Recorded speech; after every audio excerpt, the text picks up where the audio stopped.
Hey Onda, thanks for watching Doing Life with Jenny. If you're new here, in June of 2023, I moved from St. Louis in the US to Mexico to the state of Hidalgo. And this is one of my children, Ruthie Ann. Here comes the other child, Sammy. So even though it's been over a year since I moved to Mexico, I have a story about the drive down. I didn't know it was a story until a few weeks ago. So where I'm from in the US, there are no toll roads. But on the drive down to Mexico, once I hit Oklahoma, there were quite a few. In case you're not super familiar with toll roads, usually you stop at the little ticket window and pay cash. Or if you're from an area that has toll roads, you might get a sticker in your window that lets you just drive on through and you pay like monthly or yearly so you don't have to stop every time you get to one.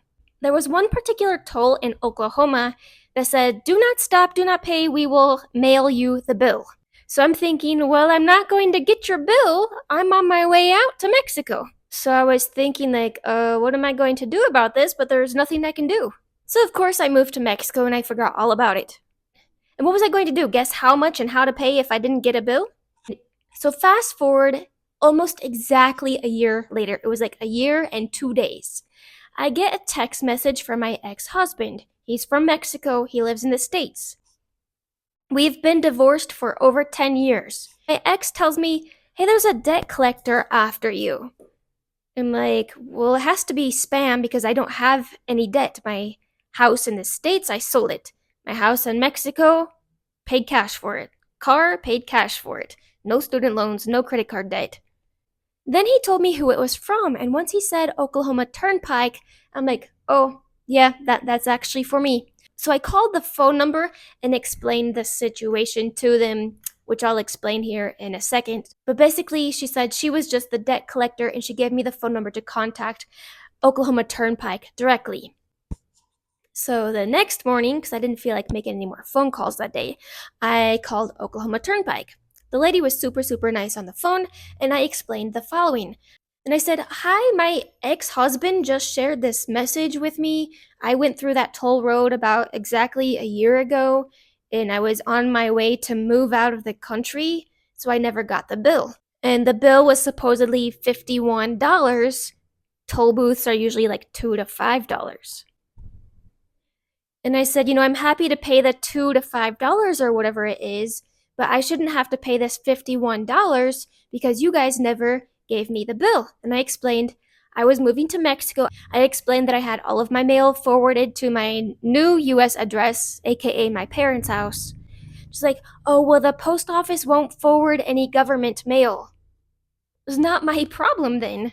And I also had my US phone number for a few months once I moved to Mexico. So if there was some kind of notice that they sent to your phone, I would have received it. So why in the world did they text my ex-husband that I have no association with and haven't had any for over 10 years? And why not contact my parents, because that's the address I have on file? I've lived with my parents a couple times in between moves. My driver's license has my parents' address. One of my credit cards has my parents' address. I wasn't so hard to track down. So I said, "Can you please talk to your boss because this is not my fault that you did not give me the notice." She talked to her boss and then she hopped back on the phone with me and she was so polite, but she's like, "No, we can't do that. You owe $51. Like, but you never notified me." So by this point, I'm pretty frustrated with this situation. So I said, "What happens if I don't pay this? I don't want to end up in jail. I have an amazing credit score, not that that matters anymore. And I'm just the type of person, if I owe money, I pay it." And she explained that I just can't renew my Oklahoma license plates. She explained that some states will put a lien on your home or I don't know what, or your car, something of that nature. So I said, basically, there are no consequences since I don't have Oklahoma plates. And she said, "That's correct." I said, "Okay, I won't be paying it." And she's like, "I'll leave a note in your file." And she was so understanding. She really was. But I am a little nervous that next time I go to the States to visit, that I'll be stepping off of the plane and the police will be snatching me, putting me in jail for this money that I supposedly owe. And again, I'm happy to pay the $2 to $5 that they were supposed to charge me at the toll booth. But if something is not my fault, it's not my fault, and I'm not going to pay for somebody else's mistake. It's not my fault I happened to be moving right when I was getting government mail. How was I supposed to know I was getting government mail? And also, how in the world does it make financial sense for Oklahoma to mail every single person a bill that passes through that toll booth? That makes zero sense. So if one day I go missing, I'm in prison somewhere in Oklahoma, I suppose. Somebody come get me out, bring me some good food, take care of my dogs. But I hope you enjoyed this story time more than I did. Thank you so much for watching. Don't forget to like, subscribe, and turn on that notification bell. Adios.